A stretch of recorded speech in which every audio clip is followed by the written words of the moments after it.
Well, hello there everyone, my name is Amy, this is The Opinionated Woman, and welcome to Crafty Reads, the series where I craft something and we talk about the last 5 books that I've read. Today, you're joining me on yarn admin. I made a bunch of these when I had run out of yarn for my big project that I'm working on and I couldn't afford to buy more yarn. Hence, since I've bought more, but these need the ends woven in so that I can attach them to the blanket that I'm slowly but surely making. So you're going to join me on that while I talk about the last 5 books that I've read. This video is going up, okay, so this is the first video you're going to be seeing me with my new hair. Ta-da! There are some vlogs that are coming up that have been, and other videos that have been pre-filmed because I'm going to be traveling for July. So there are going to be some videos where my hair changes slightly. I'm sorry about that. I didn't realize I was going to be able to get a haircut before I went, so I didn't think about the pre-filming. And then, yeah, I managed to get a haircut. So it's shorter now. It's going to be a little bit more manageable. I think it's going to grow out really nicely. The last look was, if I didn't zhuzh it just before filming, it was not looking so good. But anyway, let's start weaving. Talk about some books. The first book I picked up was The Housemaid by Freida McFadden. Now this one was one that was very hyped. And I wasn't sure because I haven't read a hyped thriller in a long time because I really don't usually get along with them. But I was like, you know what, I'm in the mood for a thriller. Let me just give this a go. It's obviously like your classic domestic thriller. So we're following a character called Millie, and she is a housekeeper. And she's just gone to start working for this really rich family. And she's been employed by the wife, her name is Nina. And they have a young daughter, and then there's the husband, whose name I can't remember. Because I always forget men's names. It was a basic name. I can't remember. So Millie starts working for this family, and immediately Nina is a freaking nightmare. She like will fly off the handle for the slightest thing. She mixes up her directions that she gives to Millie. She claims that she's said things to Millie that she hasn't, or that she hasn't said things to Millie that she did. It's all very up in the air, and Millie really doesn't know how to handle it. And she's living in this little attic room upstairs that has a lock on the outside, which really freaks her out.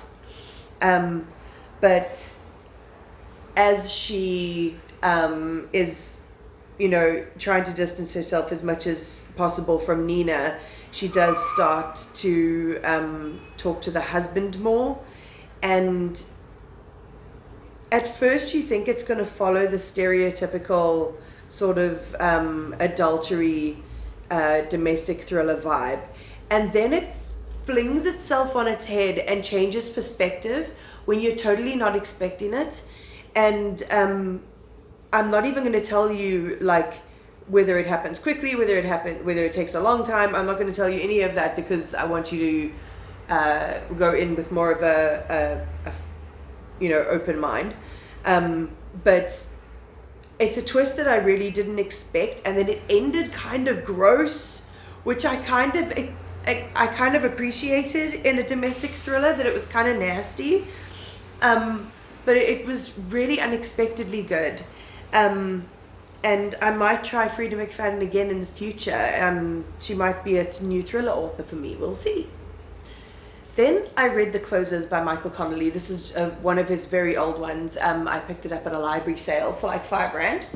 And while I enjoyed reading this book at the time, I have realized now that it's been a little while since I finished it, that I barely remember anything from this book. It like is not one of those books that's gonna stick with you.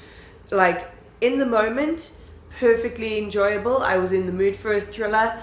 I was in the mood for Michael Connolly, and it hit the spot. But it's nothing that is gonna like really stick with me. We're basically following Harry Bosch, who most of Michael Connolly's books is based around. He's just come back into the police department, and he is working in an open unsolved case.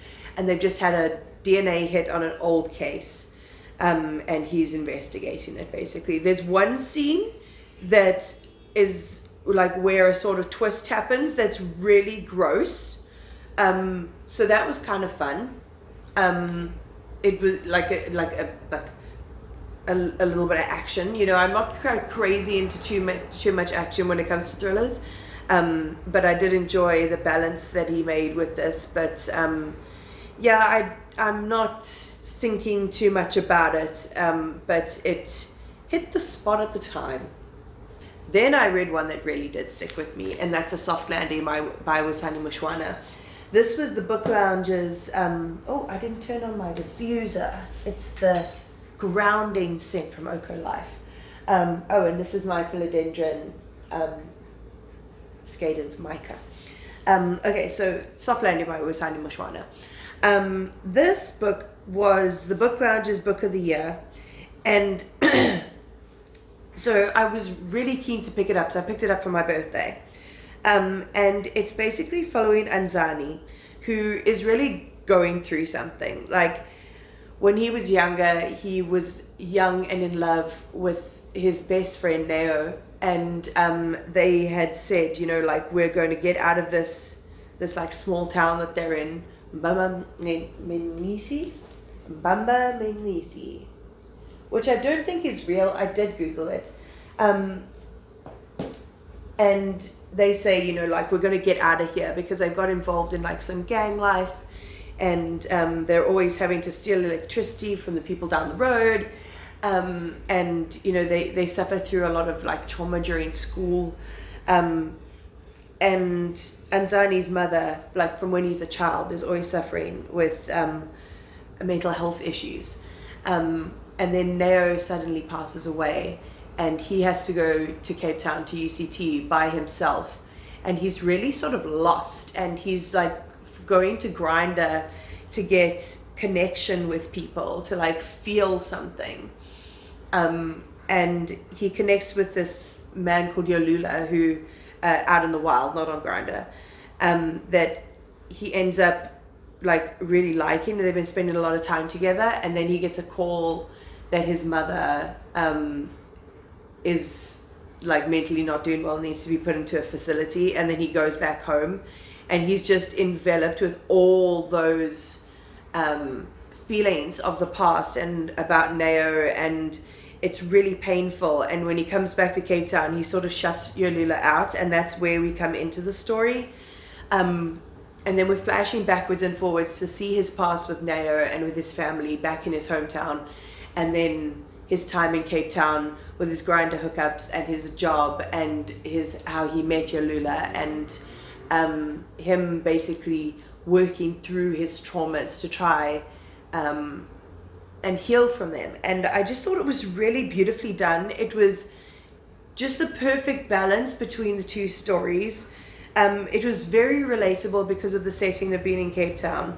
I thought the length was absolutely perfect. I usually like prefer longer books, but this one is just on the right side of not too short, not too long.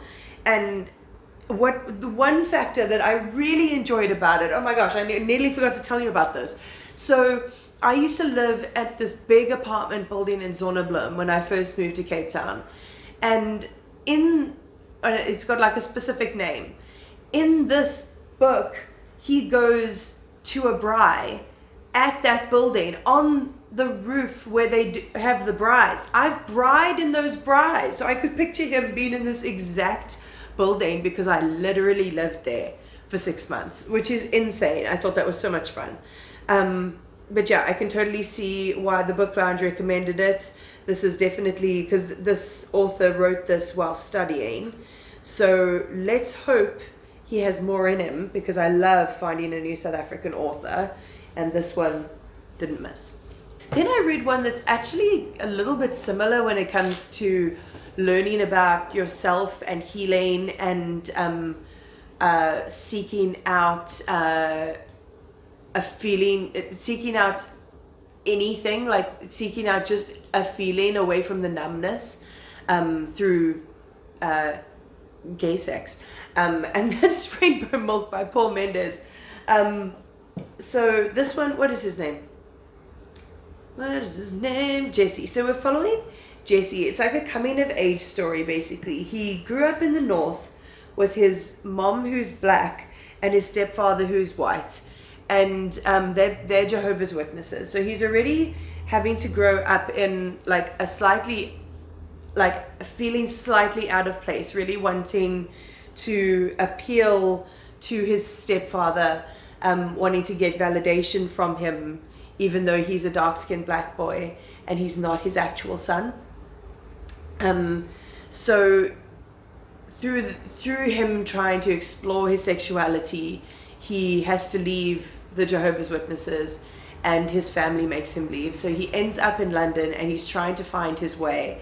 And he starts with random hookups and then ends up being a sex worker. And that's actually when we come into the story, like right in the beginning. We do flash back and forth, just like in A Soft Landing. So we get a lot of understanding of to why he's acting the way he is, because of the trauma that he has from his past and the things that he's been through. And all of these ends are weaved in. I thought I hadn't done as many ends. He's working as a sex worker, but he's also trying to find connection, and he sort of falls into connections that you don't expect. Like he'll have a failed shift working at a working at a restaurant, and he meets one girl there and he thinks she's never going to see her again, but then like we see in later chapters that she's actually become like a years long friend because of other weird connections. So we see him building up his community within London and finding love and learning about himself, and about his safety, and about how important safety is when it comes to having gay sex. And there's a lot of trauma in there, but there's also a lot of hope, and I thought it was so beautifully done. And like I picked this one up and it wasn't on my TBR, but I read the back and I was like, yes, this sounds like something that I need to read, and 100% I was correct. So yeah, I highly recommend this one. And the final book, I'm just gonna have to talk to you like a normal person.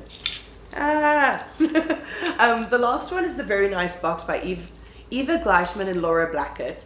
So this is following our main character Eva, who works at this restaurant. She works at this company called Stada, and Stada is kind of like IKEA, and she designs boxes, and she's kind of autistic coded.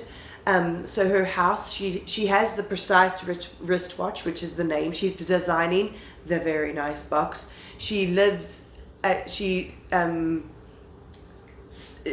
She has the practical sofa. You know, there's like all the different names, and she has all the different ranges from Stada. So Stada is really like a part of her and a part of like her identity and like a huge special interest of hers. And then this guy comes in as like one of the higher ups and brings in a bunch of woo-woo manager speak and like yes and meetings and stuff like that. And I hated him from the very beginning. I thought he was such a twat. He was like my worst type of person, like a manager, like a business bro, like fuck, the worst type of guy. But she, for some reason, found something in him that she liked, and then they start like connecting more.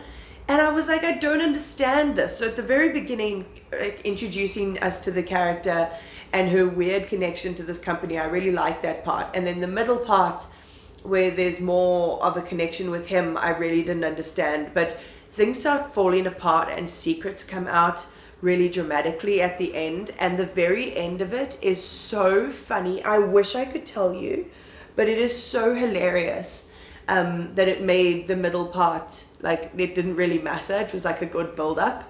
So yeah, it was a really entertaining one, and the main character is bisexual, so that's also fun. Lots of gay, lots and lots of gay in this this wrap up.